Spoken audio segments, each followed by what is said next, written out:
Hello friends, how are you? This is your educator Arijit Basu Chowdhury. তো আজ আমি এখানে পড়াবো election commission of India part 2। Okay, তো আলোচনা শুরু করি। অলরেডি আমি রেডি করে রেখেছি, চলো শুরু করা যাক। আর সময় নষ্ট না করে, হাতের সময় থাকে না, আমরা শেষে 10খানা করে কোয়েশ্চেন আলোচনা করব। ঠিক আছে, চলো। প্রতিটা প্রশ্ন কিন্তু এক্সামের জন্য ইম্পর্টেন্ট। যদি কোনো কোয়েশ্চেন, যদি কোনো ডাউট থাকে, অবশ্যই তোমরা কমেন্ট সেকশনে লিখবে যদি কোনো ডাউট থাকে। তো চলো, আজকে ইন্ডিয়ান পলিটি পড়াবো। Lesson presented by me, Arijit Basu Chowdhury.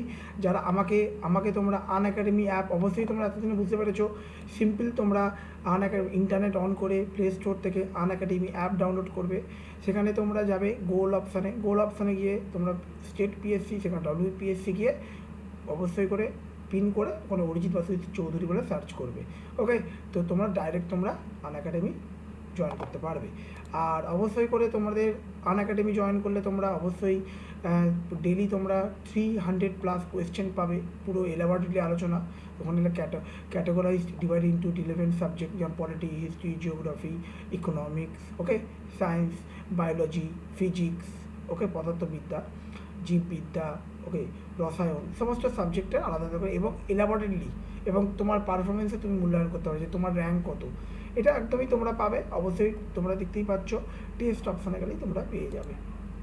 আচ্ছা, তো বর্তমান ফিচার। আর তোমরা জানো আজকে তো 30 তারিখ সকালবেলা, তো আগামী 2 অক্টোবর 2020 আমার নতুন কোর্স শুরু হচ্ছে, capsule course on Delhi sultanate.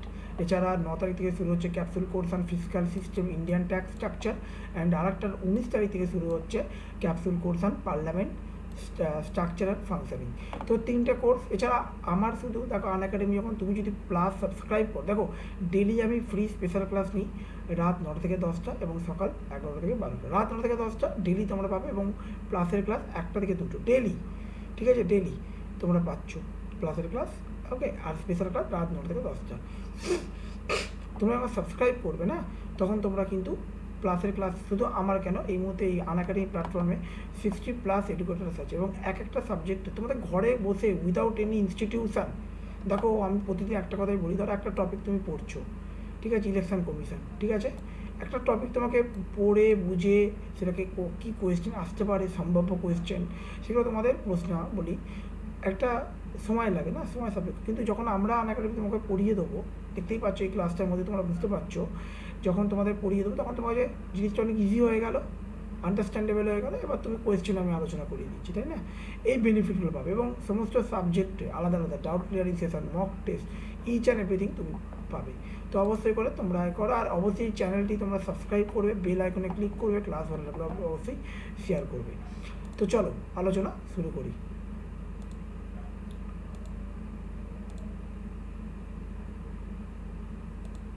তো প্রথমে আমি যেটা পড়িয়েছিলাম যে এটাই হলো একটি সাংবিধানিক প্রতিষ্ঠান। ভারতের সংবিধানে প্রতাগণ গণতান্ত্রিক ব্যবস্থা গঠন অঙ্গীকার করে জাত পাত, ধর্ম, বর্ণ, লিঙ্গ, ঠিক আছে, সর্বজনীন, ঠিক আছে, সার্বজনীন অবাধ ভোটাধিকার স্বীকৃতির মাধ্যমে রাজনৈতিক গণতন্ত্রের প্রতি আস্থার প্রতিফলন ঘটিয়েছিল। আমি তাদের প্রতি, এবং এটি সাংবিধানিক প্রতিষ্ঠান, কনস্টিটিউশনাল, ঠিক আছে, মনে রাখতে কনস্টিটিউশনাল বডি। ইলেকশন কমিশন, এখানে লেখা হয় 324, তাই না? আজকে এই প্রভিশনগুলো আলোচনা করবো, তোমাদের গতকালই বলে দিয়েছিলাম। আচ্ছা, প্রভিশন আলোচনা করার আগে তোমাদেরকে ফার্স্ট অফ অল বলি, খুব গুরুত্বপূর্ণ কয়েকটা কথা তোমাদের বলি। দেখো,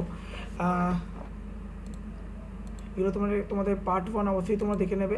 পার্ট 1 আমি অলরেডি আলোচনা করেছি, what is election commission, election কমিশনের কার্যকারিতা, হিস্টোরিক্যাল ব্যাকগ্রাউন্ডটাও বলেছিলাম গতকাল, ঠিক আছে, ওকে। তো আজকে তোমাদেরকে এখানে আলোচনা করব পার্ট 324। দেখো 324টা কী বলছে, মন দিয়ে শোনো। সুপারিনটেন্ডেন্ট, ঠিক আছে, direction control election to be vested in the election commission. মানে কি, নির্বাচন কমিশনার কী করে, নির্বাচন চলাকালীন নির্দেশ দান, নির্বাচন সংক্রান্ত বিষয়ে মুখ্য ভূমিকা পালন করেন, যাতে তিনি সুপারিনটেন্ডেন্ট করে। তোমরা জানো ভালো করে, ধরো আজকে ইলেকশন ধরো আমাদের লোকসভা ইলেকশন 7 দফা ধরো ভোট হচ্ছে। এবার ধরো লাস্ট আমাদের পড়েছিল যাদবপুর লোকসভা কেন্দ্র, তোমরা জানো, দেখো ইলেকশান যখনই তোমার শুরু হয়, পুরো ল অ্যান্ড অর্ডার কিন্তু যখনই নির্বাচন, যদি বলে বিহার ইলেকশান পুরোটাই কিন্তু, মানে যখনই নির্বাচন যখন অফিসিয়ালি যখন এই যে স্টার্ট হলো তখনই কিন্তু মনে রাখতে হবে, ঘন্টা যখন বেজে গেল যে ইলেকশন হবে, ডেট অ্যানাউন্সমেন্ট যখন করে দেবো তখন বুঝতে পারছো এবার সমস্ত ল অ্যান্ড অর্ডার ধীরে ধীরে ধীরে ধীরে আমাদের ইলেকশন কমিশন অফ ইন্ডিয়ার হাতে চলে আসবে।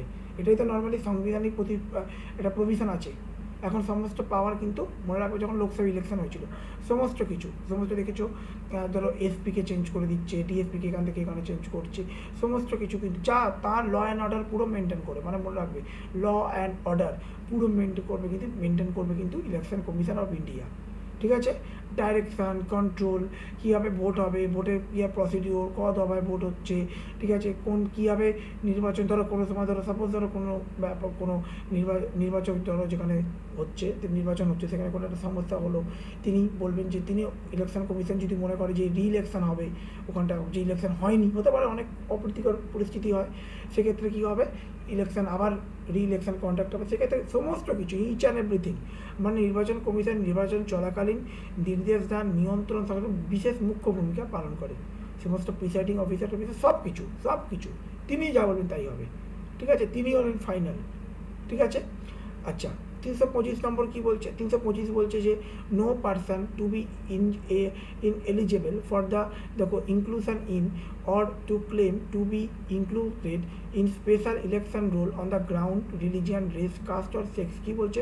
ধর্ম, জাতি, লিঙ্গ নির্বিশেষে যে কোনো ব্যক্তি নির্বাচনে বিশেষ ভূমিকা পালন করতে পারে। এটা পলিটিক্যাল রাইট যদি বলতে পারো, অবশ্যই এটা কিন্তু খুব গুরুত্ব। যেন আমি তোমাদের কালকের একটু আগেই যেটা বললাম যে ভারতীয় সংবিধান প্রণেতাগণ গণতান্ত্রিক ব্যবস্থা গঠনের অঙ্গীকার করে যখন যারা সংবিধান রচনা করেছে, ঠিক আছে, গণতান্ত্রিক ব্যবস্থা গঠনে যে গণতান্ত্রিক দেশ আমাদের, দেখো আমাদের ভারতের যখন সংবিধান যারা রচনা করেছে তাদের মেন এম কী ছিল? তাদের মেন কি এম ছিল? একটা ভোটাধিকার। দেখো ভোট বলতে গেলে প্রাপ্তবয়স্ক ভারতীয়রা ভোট দেবে, তাই না? 1 নম্বর। দ্বিতীয় নম্বর হলো মৌলিক অধিকার। ঠিক আছে, এইগুলো ছিল তাদের মেন এম ছিল। ঠিক আছে, সেখানে জাতি ধর্ম বর্ণ লিঙ্গ এরকম কোনো ডিসক্রিমিনেট হবে না, সবাই ভোটে পার্টিসিপেট করবে।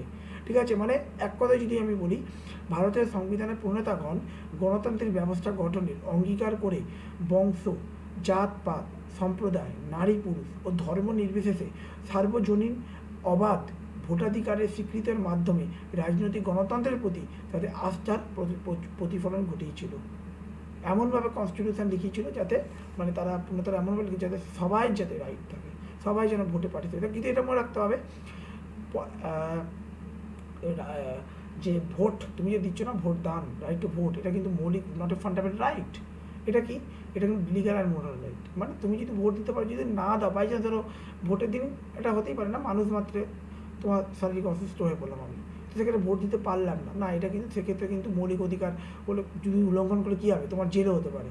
কিন্তু এক্ষেত্রে কিন্তু তুমি যেতে পারো না যেতে। কিন্তু আমরা কী বলি যে এটা হলো আমাদের ভারতবর্ষের পৃথিবীর সবথেকে বড় গণতান্ত্রিক দেশ এবং গণতান্ত্রিক উৎসব, এবং আমাদের প্রতিটি ভারতীয়দের ভোট দান অবশ্যই ভোট দেওয়া উচিত। ঠিক আছে, সিটিজেন হিসাবে এগুলো কিন্তু মনে রাখতে হবে।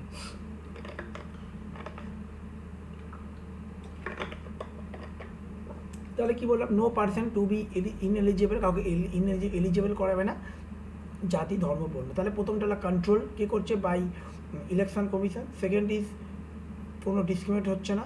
326 নম্বর কী বলছে? দেখো এইটাই হলো একটা খুব গুরুত্বপূর্ণ, যেটা আমাদের মানে সংবিধান প্রণেতাগণ এটাই মেন তাদের অন্যতম লক্ষ্য ছিল। যতগুলো লক্ষ্য যে ছিল তাদের বিভিন্ন সাংবিধানিক প্রভিশন ইমপ্লিমেন্ট করানোর, তার মধ্যে অন্যতম প্রভিশন ছিল কি? প্রাপ্তবয়স্ক ভোটাধিকার। 1909 কীভাবে ভোট হয়েছিল? 1909 তুমি তাকে ইংরেজদের আমলে ভোট হয়েছিল, ভারতীয়রা ভোট দিয়েছিল, কিন্তু ধর্মের ভিত্তিতে, সেপারেট ইলেকটরেট। দেখো ধর্মের ভিত্তিতে ভোট হয়েছিল, খুব দুঃখজনক ব্যাপার। কারণ হিন্দু এবং মুসলিমদের মধ্যে কী ব্রেক করানো যেতে পারে, মানে কী ভাঙন ধরানো যেতে পারে, তাদের মেন লক্ষ্য ছিল। কিন্তু ওরা সেপারেট ইলেকটরেট মল্লেমিন্টো রিফর্ম 1909। ঠিক আছে, যাতে ভারতীয় আন্দোলন যাতে দুর্বল হয়ে যায়। ঠিক আছে, 1919 কী করলো? 1900 দেখো সেখানে নির্বাচক মণ্ডল, মানে সেখানে অ্যাংলো ইন্ডিয়ান, খ্রিশ্চান, ঠিক আছে, আলাদা করে। তারপর কী হলো? 1919 আর একটা প্রভিশন হলো। আবার দেখো তারপরে আবার এক ধাপ বেরিয়ে তুমি ম্যাকডোনাল্ড কী করলো? যে ব্যাকওয়ার্ড ক্লাস, যেটা পুনা প্যাক্ট হয়েছিল, ব্যাকওয়ার্ড ক্লাস মানে অনুন্নত শ্রেণী, তারা নিজেরা নির্বাচন মণ্ডলী। তো গান্ধীজি কী বলেছিল, তাহলে ইলেকশনটা, তাহলে সবাই যদি ধর্মের ভিত্তিতে, আবার হিন্দু ধর্মের মধ্যে উচ্চবর্ণ, ব্যাকওয়ার্ড ক্লাস, ওকে, এটার ভিত্তিতে তুমি যদি ভাগ করো, তাহলে তাহলে ভারতীয় স্বাধীনতা আন্দোলন তো উইক হয়ে যাবে না, তাই না? এটাই তো ইংরেজরা চেয়েছিল। তো এই জন্যই কিন্তু মনে রাখতে হবে অবশ্যই করে। তো আমাদের এখন ভোট কী হয়, অবশ্যই অ্যাংলো ইন্ডিয়ানরাও এখন তো পুষে গেল, এখন একটা অ্যাংলো ইন্ডিয়ান দুজন নমিনেট হয় না, এখনও পর্যন্ত তুমি দেখবে মহিলারা ভোটে পার্টিসিপেট করে, রিজার্ভেশন সিট থাকে, এসসি এসটি ওবিসি। কিন্তু ইংরেজরা যে লক্ষ্য করেছিল, ইংরেজরা যেটা চেয়েছিল ওটা কিন্তু না, ঠিক আছে? তো যাই হোক, এখন কি ভারতের ভোট কিন্তু যারা দিচ্ছে তারা কিন্তু ভারতীয়রা সবাই পার্টিসিপেট করছে। মানে এরকম নয় আমার জমি আছে বলে আমি ভোট দিতে পারছি, আমার ভ্যালু আমার জমি, যেটা ইংরেজদের সময় হতো। যাই হোক, election to the house of the people and to the legislative assembly of the state to be on the basis of adult suffrage. মানে কী বলছে, প্রাপ্তবয়স্ক ভোটাধিকারের ভিত্তিতে লোকসভা ও বিধানসভা অনুষ্ঠিত হবে।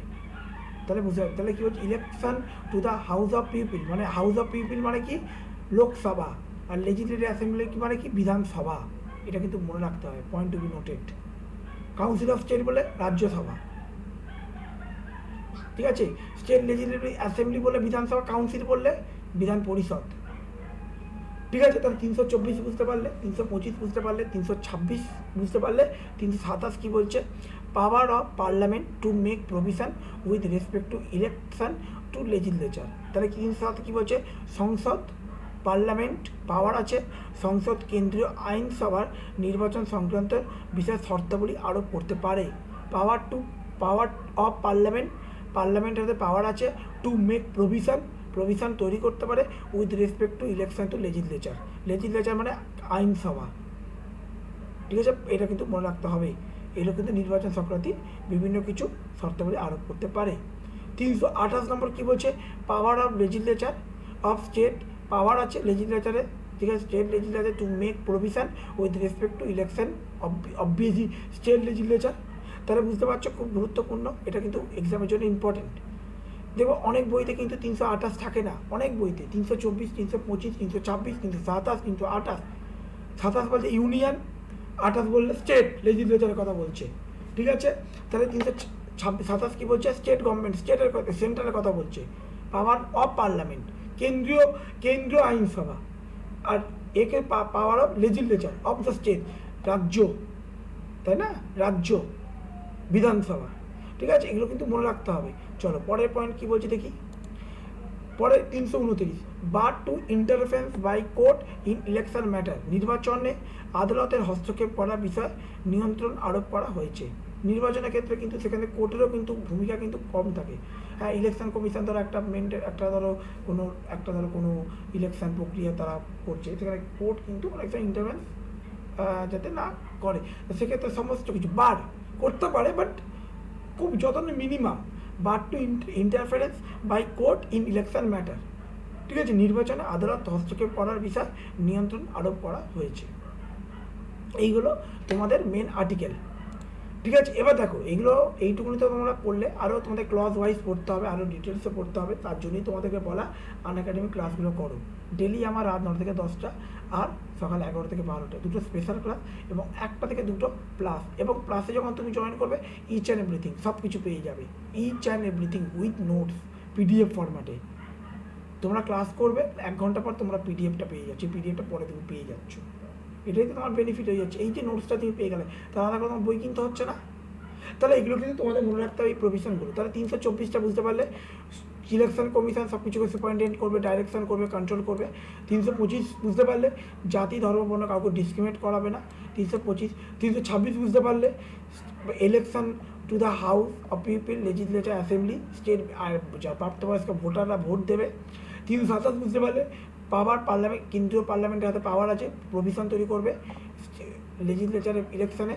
অবশ্যই এটাকে স্টেটের ক্ষেত্রে পাওয়ার টু স্টেট লেজিসলেচার কী পাওয়ার আছে, ল তৈরি করতে পারে, মানে প্রভিশন তৈরি করতে পারে স্টেট লেজিসলেচার, এবং যাতে নিয়ন্ত্রণ যেন না কম থাকে, bar to interference by court in election matter. তার 329 এইগুলো তোমাদের ইলেকশন কমিশনের বেসিক আর্টিকেল। তাহলে আমরা কি পড়লাম, বেসিক্যালি কিন্তু এগুলো মনে রাখতে হবে। আর পরের পয়েন্টটা, চলো এবার আমরা পরে কিছু ডেটা আমরা আলোচনা করি। এবার আমরা যে আলোচনা করব খুব গুরুত্বপূর্ণ, দেখো স্ট্রাকচার অফ দ্য কমিশন। দেখো অরিজিনালি যদি দেখো, the commission had only one election commission, একদম তোমাদের গতকালই বলেছি। তো যাই হোক, একটু আরও ভালোভাবে নোটসটা রয়েছে। অরিজিনালি তোমরা জানো একদম একজন মাত্র মানে ইলেকশন কমিশনার ছিল, but after election commission amendment act 1989, মনে রাখতে হবে 1989 ইলেকশন কমিশন অ্যামেন্ডমেন্ট অ্যাক্ট 1989 পরে it has been made multi member body 1+3 1+2 মানে 1 chief election commissioner +2, total 3 election commissioner, ঠিক আছে। আচ্ছা, the commission consist of 1 election commission and 2, তো এটা এরকম লেখাই রয়েছে নোটস, কতগুলো তোমরা পেয়ে গেছো, ঠিক আছে। আর মনে রাখতে হবে পরীক্ষার সময় যেটাই দেবে, যে এখন কিন্তু মানে তোমরা কিন্তু মনে রাখবে 1993 সালে রাষ্ট্রপতি জারি করা এক অর্ডিন্যান্স অনুযায়ী নির্বাচন কমিশনের সদস্য নির্ধারিত হয়েছে কিন্তু 3 জন, এটা কিন্তু মনে রাখতে হবে। 1999 এখন 1900 মানে মনে রাখতে 93 পর থেকে এখন মধ্যে ওটা তোমাদের পেয়ে গেছো, আগের দিন তোমাদের নোটস এখানে দিয়েও দিয়েছি, একটু ওয়েট করো, তোমাদের দেখিয়ে দিই। যারা আজকে পার্ট 2 প্রথম করছো একটু চেক করে নেবে, এই তোমাদের পড়ে ইনফরমেশান দিয়ে দিচ্ছি। আগের দিন আর আজকে আর আলোচনা করবো না, ওটা তো যেখানে ডিসকাশন যখন হয়ে গেছে সেখানে টাইম ওয়েস্ট করে লাভ নেই, তোমরা ইউটিউবে বারবার রেকর্ডিং দেখে নিতে পারবে। আচ্ছা, এবার আমরা বলি দ্য কমিশন কনসিস্ট অফ 1 আর 2 হলো একজন চিফ আর একজন election commissioner. The secretariat of commission is located, দেখো the secretariat of the commission is located, দেখো যদি বলো ইলেকশন কমিশনের হেডকোয়ার্টার কত, নিউ দিল্লিতে, ঠিক আছে। At the state level election commissioner is help chief election commissioner who's IAS rank officer, এটা কিন্তু খুব ভালো কথা। মানে election commissioner, state election commission ধরো তুমি হলে, তার জন্য তোমাকে IAS হতে হবে। ধরো আজকে ধরো তুমি WBCS অফিসার, কিন্তু স্টেটের একটা ভূমিকা থাকে।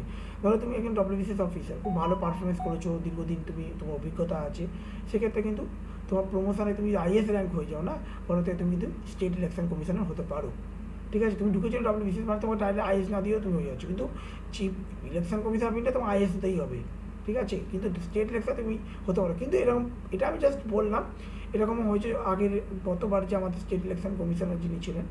যাই হোক, at the state level election commission is help করে বাই চিফ ইলেকশন কমিশনার, সমস্ত স্টেটের ইলেকশন কমিশন কী করে, হেল্প করে কে হেল্প করে, chief election commissioner who is an IAS rank officer, যিনি chief election commissioner is IAS rank obviously. আচ্ছা চলো, দ্য প্রেসিডেন্ট অ্যাপয়েন্ট করে chief election commissioner and election commission, গতকালই তোমাদের বলে দিয়েছি। ইলেকশন কমিশন তাহলে মনে রাখতে হবে প্রেসিডেন্ট এবং প্রেসিডেন্ট অ্যাপয়েন্টমেন্ট করে চিফ এবং আদার দুজন ইলেকশন কমিশনার, এবং তাদের স্যালারি কিন্তু সেম হয়, এরকম না চিফের একরকম স্যালারি আর বাকি দুজন অন্যরকম স্যালারি, না সেম স্যালারি।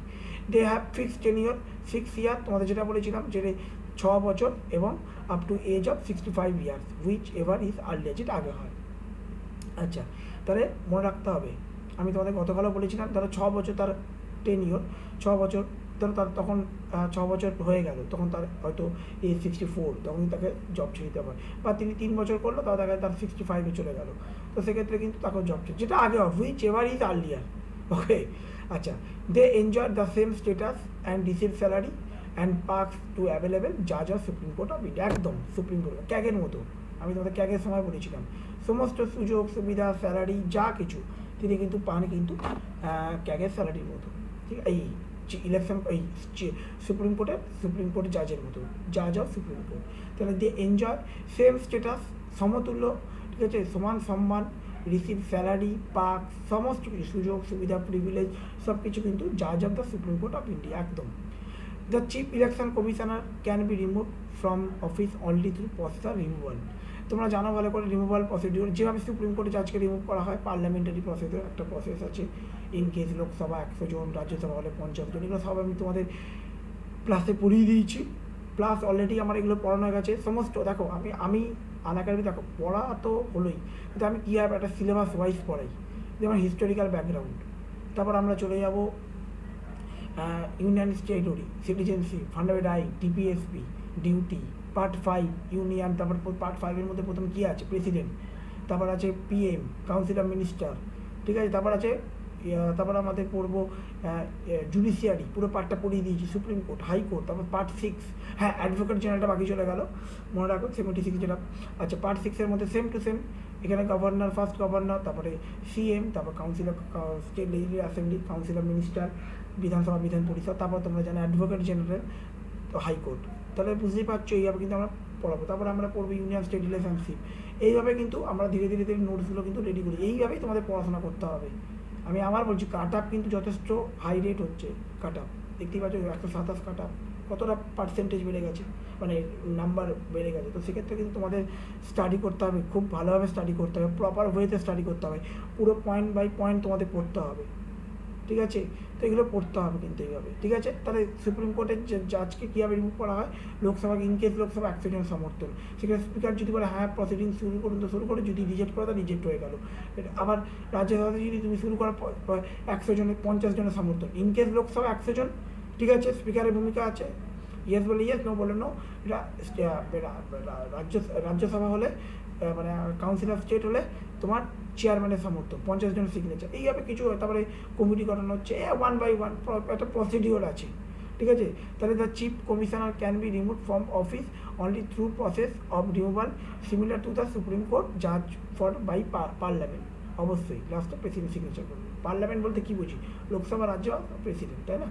প্রসিডিওর কি, তো জাজ কেন কি দোষ করে, দেখো মিসবিহেভিয়ার, ইনক্যাপাসিটি, জাজ of high court and Supreme Court, Chief Election Commissioner, Comptroller and Auditor General may be removed from office, ঠিক আছে, through a motion adopted by Parliament, একটা মোশন আনা হবে, যেটা তোমাদের বললাম রিমুভাল মোশন। দেখো যখন তোমরা জাজ of high court, supreme court, chief election commissioner, comptroller auditor general যখনই হবে না, অ্যাটর্নি জেনারেল কিন্তু নয়, ঠিক আছে? অ্যাটর্নি পুরোটাই প্রেসিডেন্টের প্লেজার, সমস্ত প্রেসিডেন্টের প্লেজারের উপরে। যখনই রিমুভ করা হয় ফ্রম অফিস, কী হবে, মোশন আনা হবে অ্যাডপ্টেড বাই পার্লামেন্ট, কি ground, on the ground of কি, প্রুভ মিসবিহেভিয়ার, ইনক্যাপাসিটি, ঠিক আছে? অফিসার প্রপার্টির সঙ্গে যুক্ত আছে, মিসবিহেভ করলো, বা তিনি ক্ষমতাও করলো না, কোনো যে কোনো এইরকম কিছু যদি হয়, তাহলে তার এগেনস্টে রিমুভাল প্রসিডিউর আনা যেতে পারে। আচ্ছা, তো রিমুভাল রিকোয়ার্ড, তাহলে তাকে কেন তোমাদের কিছু ডেটা দিয়ে দিয়েছি। Removal required special majority of 2 দেখো মেজরিটি, দেখো পার্লামেন্ট তো শুরু করছি, আমি তোমাদের বললাম 19 তারিখ থেকে অক্টোবরে, সেখানে আমি কী পড়াবো, দেখো মেজরিটি বলতে আমরা কি, simple majority, effective majority, absolute, special majority. এবার দেখো এর মধ্যে special majority, removal required special majority 2/3 of member present and voting. মানে রিমুভাল, একটা ধরো ইলেকশন কমিশনারকে রিমুভ করা হচ্ছে, কীভাবে রিমুভ করা হচ্ছে, স্পেশাল মেজরিটি কত, মানে 2/3 অফ মেম্বার, মানে টোটাল ওই লোকসভা টোটাল মেম্বার 2/3 মেম্বারের কীভাবে প্রেজেন্ট থাকতে হবে, ভোটও দিতে হবে, ঠিক আছে? এটা কিন্তু মনে রাখতে হবে।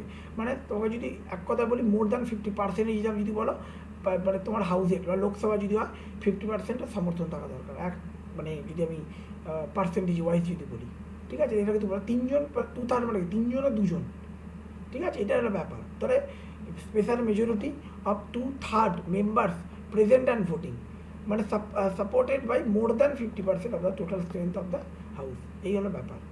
আচ্ছা, the constitution does not use word impeachment for the removal chief election commissioner, ঠিক আছে? The term impeachment is only use remove the president, এটা কিন্তু মনে রাখতে হবে। ইমপিচ কথাটা কিন্তু শুধুমাত্র ইউজ করা হবে প্রেসিডেন্টের ক্ষেত্রে, কারণ তিনি হলেন ভারতবর্ষের রাষ্ট্রের প্রতি, না রাষ্ট্রপতি, nominal executive head, nominal head, ঠিক আছে? এই পয়েন্টগুলো তোমাদের কিছু পয়েন্ট তোমাদের মনে রাখতে হবে। The term impeachment is only used for removing the president which require the special majority of 2/3 member, একটু তোমাদের যেটা বললাম প্রেজেন্ট অ্যান্ড ভোটিং, মানে পার্সেন্টেজ ওয়াইজ দিয়ে দেখো 50%, ওকে? আচ্ছা, ফাংশন কতটা বাকি আছে দেখি, একবার দেখে নিই, টাইমও ওভার হয়ে গেছে।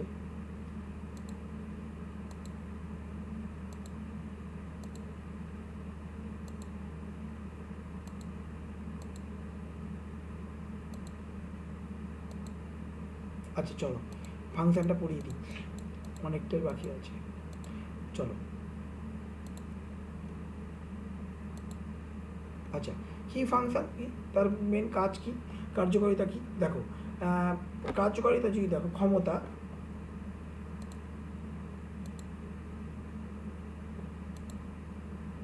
Just 1 minute,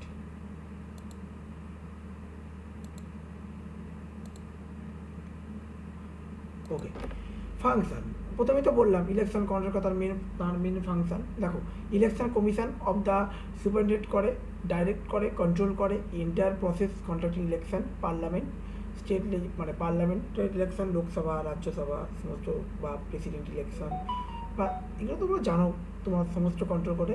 election parliament, Lok Sabha election হলো অবশ্যই তিনি সুপারিনটেন্ডেন্ট করবে, ডাইরেকশন দেবেন, কন্ট্রোল করবেন।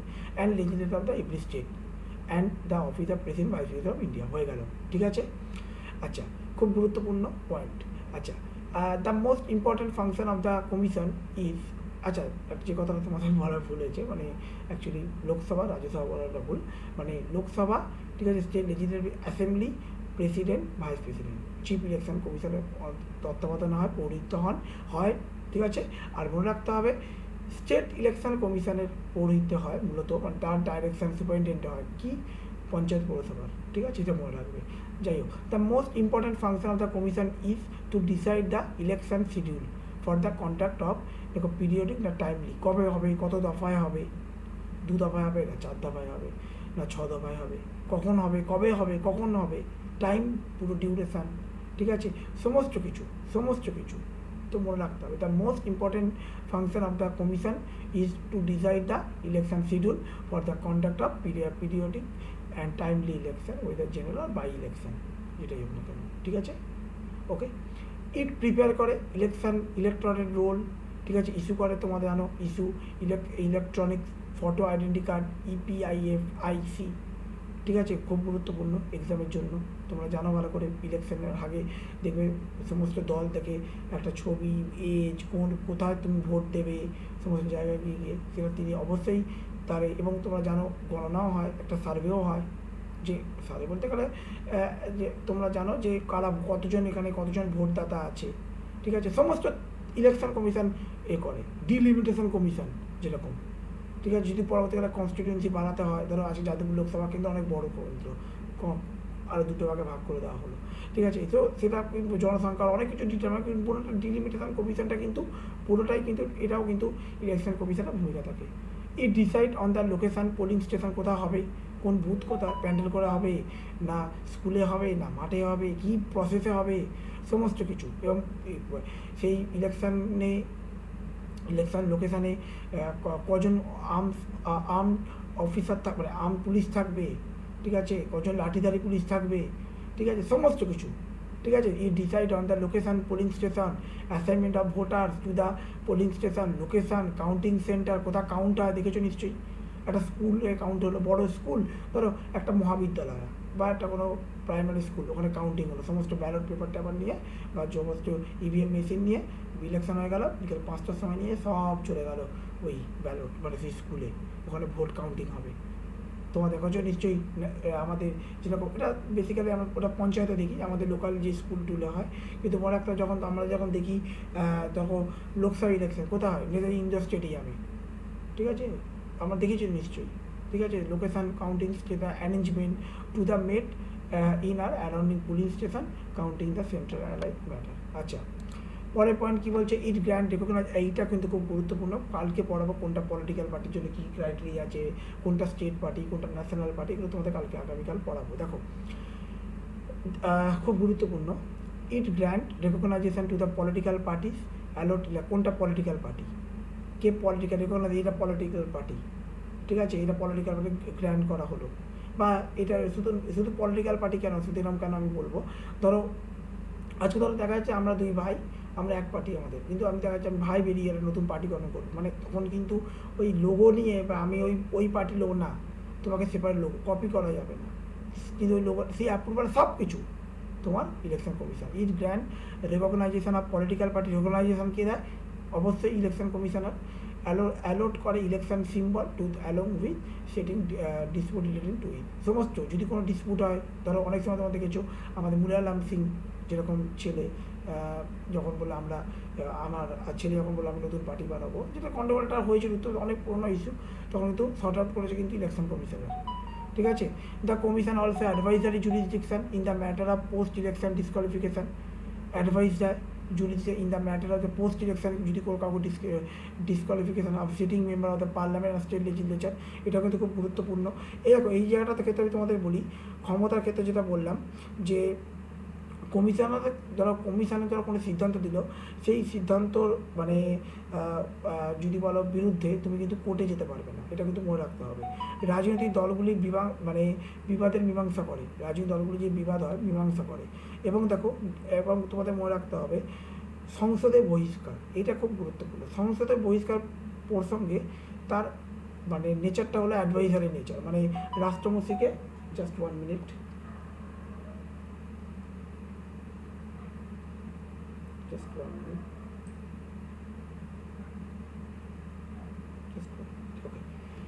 চলো, তো কী হবে, সংসদকে কোয়ালিফিকেশান প্রসঙ্গে রাষ্ট্রপতিকে তিনি পরামর্শ দেন। বিধায়কদের বহিষ্কারের ক্ষেত্রে রাজ্যপালকে দেবে পরামর্শ। রাষ্ট্রপতি ধরো এমপিকে, কোনো এমপিকে বহিষ্কার করা হয়, সেক্ষেত্রে রাষ্ট্রপতিকে তিনি পরামর্শ দেবেন। রাজ্যের ক্ষেত্রে কী হবে, রাজ্যের বিধায়ক এমএলএকে যদি সরাতে হয় অবশ্যই রাজ্যপালকে তিনি পরামর্শ দেবেন। নির্বাচন প্রক্রিয়ার জন্য প্রয়োজনীয় কর্মীদের জন্য রাষ্ট্রপতি রাজ্যপালকে অনুরোধ করে। ধরো সেন্ট্রাল লোকসভা ইলেকশন হবে, সেক্ষেত্রে তিনি রাষ্ট্রপতিকে অনুরোধ করেন যাতে কর্মী দরকার। কর্মী কারা, যাদের গভর্নমেন্ট এমপ্লয়িরা, স্কুল টিচার বা যারা বিভিন্ন ব্যাংকে চাকরি করে, এরাও কিন্তু কর্মী হিসাবে যোগদান করে। আচ্ছা, রাজ্যপাল কাজ স্টেটের ক্ষেত্রে রাজ্যপালকে তিনি অনুরোধ করেন, যে স্টেট ইলেকশন কমিশন হচ্ছে, স্টেটে যখন ইলেকশন হচ্ছে, ঠিক আছে, স্টেটে যখন ইলেকশন হচ্ছে বিধানসভা, অবশ্যই রাজ্যপালকে যে যাতে কর্মী দরকার আমার। রাজনৈতিক দলগুলি পঞ্জীকরণ ক্ষেত্র বিশেষে তাদের জাতীয় দল ও রাজ্য দল মর্যাদা দল, তো এগুলো সমস্ত কিছু, এটা কিন্তু খুব গুরুত্বপূর্ণ। তো দেখো, the commission is also advisory jurisdiction in the matter of post-election disqualification of sitting member parliament and the state level. পার্লামেন্টের ক্ষেত্রে কী বললাম, ইন কেস পার্লামেন্ট, তোমাদের বলে দিচ্ছি, ইন কেস পার্লামেন্ট তিনি তাহলে প্রেসিডেন্টকে তিনি পরামর্শ দেন। আচ্ছা, ইন কেস লেজিসলেচার তিনি তাহলে গভর্নরকে পরামর্শ দেন। It issued the model code of conduct, খুব গুরুত্বপূর্ণ এই যে নির্বাচন আচরণবিধি। দেখো, নির্বাচন চলাকালীন, বাংলাগুলো তোমাদের বলে দিচ্ছি, রাজনৈতিক দলগুলির বক্তব্য, সাধারণ আচরণ, নির্বাচন ম্যানিফেস্টো, মিছিল, পোলিং বুথ ইত্যাদি আচরণবিধি নির্দিষ্ট করে দেয়। এই কথা বলতে পারবে না, বা এই সময়ের মধ্যে তোমাকে নির্বাচন যা কিছু প্রচার এর মধ্যে তোমাকে কন্ট্রোল করতে হবে, ঠিক আছে। যদি মনে হয় যদি ইলেকশন কমিশনের মধ্যে 48 ঘন্টা আগে থেকে সমস্ত প্রচার বন্ধ, তো প্রচার বন্ধ করতে হবে। এমনভাবে কোনো স্পিচ রাখবে না যেটা তোমার সাসপেন্ডও করে দিতে পারে। যে ধরো আজকে একজন বড় একজন, আমি ধরো স্টার ক্যাম্পেন, আমি স্টার ক্যান্ডিডেট বা ক্যান্ডিডেট বলাটা বলি, স্টার ক্যাম্পেনার, ঠিক আছে। তো আমার হয়ে ধরো আমি সাপোজ একজন ব্যক্তি, আমি এখানে দাঁড়িয়েছি, আমার হয়ে একজন প্রচার করতে এসেছে, স্টার ক্যাম্পেন। তো সেক্ষেত্রে সে আমার একটা কথা বললো যেটা হয়তো নির্বাচন আচরণবিধি মডেল কোড অফ কন্ডাক্টকে ব্যাহত করছে, তখন কিন্তু ইলেকশন কমিশন কিন্তু তাকে সাসপেন্ড করতে পারে, যে আপনি 2 দিন 3 দিন কোনো ইলেকশন আপনি প্রচার করবেন না, ঠিক আছে। তো অনেক কিছু হয়। এবং তোমরা জানো ইলেকশনের সময়, ইলেকশন দিনেও কিন্তু তোমরা জানো যে যিনি প্রার্থীকে পুলিশ নির্বাচন কমিশনের কথা মতো কিন্তু নজরে রাখতে পারে, একজন পুলিশকে দিয়ে যে নজরে রাখো, বা এই ব্যক্তিতে ধরো তুমি আজ চলো ক্যান্ডিডেটের কথা বাদ দাও, এই ব্যক্তি ধরো আমি একজন একটা ব্যক্তি নজরে রাখতে, সেক্ষেত্রে করলে এই ব্যক্তিকে পুলিশ 4 জন পুলিশকে দিয়ে দিল, তুমি নজরে রাখবে, হতে পারে ওর দ্বারা গণ্ডগোল হতে পারে, সমস্যা ক্রিয়েট হতে পারে। ওরা কি, আমি তোমাকে কী বললাম, প্রথমেই বললাম যে ফ্রি অ্যান্ড ফেয়ার ইলেকশন, আমাদের মেন এম কি, ফ্রি অ্যান্ড ফেয়ার ইলেকশন, তাই না, ফেয়ার ইলেকশন যেটা হয়। ভোট ধরো পোলিং বুথ জ্যাম করা, তারপর ধরো তোমার যে সমস্যাগুলো হয় যেন না হয় যেন, তাই না, এটাই তো আমাদের মেন লক্ষ্য, শান্তিপূর্ণ গণতান্ত্রিক যাতে একটা ভোট হয় উপায়। তো এগুলো কিন্তু মনে রাখতে হবে। It issue the model code of conduct in election for the political parties and candidate so that no one include in the unfair practice, কেউ আনফেয়ার প্র্যাকটিস করতে পারবে না। Or this is no arbitrary abuse power by those in power, যে ক্ষমতায় আছে আমার, কিন্তু কোনো বাজে এমন একটা কথা বলবে না যেটা গণতন্ত্রের খারাপ বা কারোকে হার্ট করবে, এমন করে উস্কানিমূলক কথা এগুলো করা যাবে না। It sets limit the campaign expenditure, এটাও মনে রাখতে হবে, ক্যাম্পেইন এক্সপেন্ডিচার তোমরা জানো ভালো করে, ক্যাম্পেইন ভোটের সময় কোটি টাকা খরচা হচ্ছে, হ্যাঁ একদম। দেখো ইলেকশন কমিশনকে যে প্রার্থী দাঁড়িয়েছে তার যোগ্যতা, শিক্ষাগত যোগ্যতা, এডুকেশান, মাইনে তার আমরা পুরো জেনে যাই, তার নাম, তার অ্যাড্রেস, তার ফোন নাম্বার, তার রেসিডেন্ট, তার কত প্রপার স্থাবর অস্থাবর সম্পত্তি আছে, ঠিক আছে, সমস্ত কিছু আমরা জেনে যাচ্ছি। ভোটের সময় যাতে এই যে খরচা হচ্ছে কোটি না, এই এক্সপেন্ডিচার, দেখো আমাদের দেশে একটা প্রবলেম আছে, ধরো আমাদের দেশে ধরো কোনো একজন ব্যক্তি, ধরো আমি একজন ব্যক্তি, আমি এ পার্টি হয়তো আমি ধরো ভোটে দাঁড়িয়েছি, আমাকে বলে দেওয়া হয়েছে যে আপনি 50,000 টাকা পুরো ইলেকশানে 50,000 টাকা বেশি খরচা করতে পারবেন না। কিন্তু সাপোজ ধরো, কিন্তু পলিটিক্যাল পার্টি কিন্তু এরকম কিন্তু কোনো লিমিট নেই, যে আপনি এত টাকা খরচা, এটাই কিন্তু ড্রব্যাক। কোনো ব্যক্তি কিন্তু বলবে না যে অরিজিৎ বাসু চৌধুরী এত টাকা খরচা করছে ভোটের জন্য, না, এই পলিটিক্যাল পার্টির খরচা করছে পুরো ইলেকশনটা। তো এটা কিন্তু একটা ইস্যু। যাই হোক, এগুলো ড্রব্যাকগুলো চিন্তা করছে, তোমরা জানো ভালো করে। ইট সিটস, এবং তোমরা জানো বন্ডও কেনে অনেক পলিটিক্যাল পার্টি, যে সমস্ত SBIয়ের মাধ্যমে, ঠিক আছে, পলিটিক্যাল বলা হয়, পলিটিক্যাল যেগুলো বন্ড বলে। যাই হোক, এগুলো আমরা পড়েছি অনেক। যাই হোক, it seems limit of campaign expenditure per candidate, তাহলে এখানে কিন্তু প্রতিটা ক্যাম্পেনে একটা খরচা কিন্তু লিমিট করে দেওয়া হয়। To all political party, all monitor the same. Okay, এইগুলো তোমাদের মেন। এবার কালকে তোমাদের পড়াবো ইন্ডিপেন্ডেন্সটা পড়াবো। অবশ্যই তোমাদের এই পার্টটা কালকে শেষ করে দেবো। এবং কালকে যেটা পড়াবো, অবশ্যই কালকে তোমরা ক্লাসে এসো ইলেকশন কমিশনের কোনটা পলিটিক্যাল পার্টির ক্রাইটেরিয়া, ঠিক আছে, কোনটা ন্যাশনাল পার্টি, কোনটা স্টেট পার্টি, এইগুলো কী করে এভাবে রেকগনাইজেশন হয়, সমস্ত আমরা ওখানে ডিটেলস আলোচনা করব। হয়তো এটা একটু টাইম লাগবে, আমার মনে হচ্ছে এখনও আরও 2 দিন লাগতে পারে। তো চলো দেখবো, আমি চেষ্টা করবো যাতে একদিনের মাধ্যমে যাতে হয়ে যায়। তো যাই হোক, এগুলো কিন্তু তোমাদেরকে ভালো করে পড়তে হবে, ক্ষমতাগুলো তোমাদের ভালো করে পড়তে হবে এক্সামের জন্য।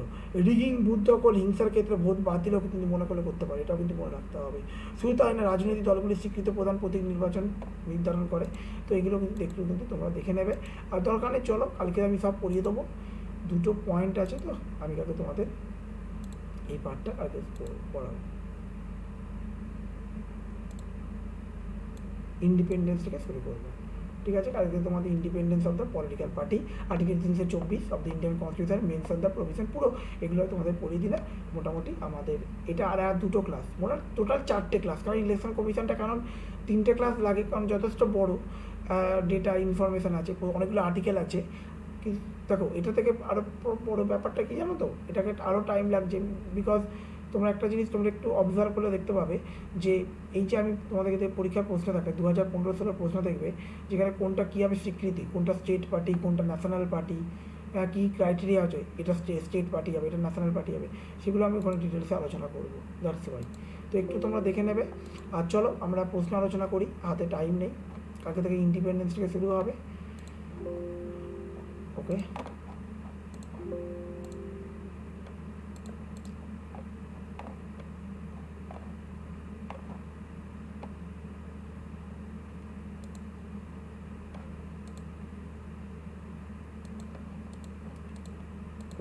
আজকে ডাউনলোড করা হয়নি। ওকে, তো আজকে আর ডাউনলোড করা হয়নি, আর কী হবে, কালকে একসাথে পড়িয়ে দেবো।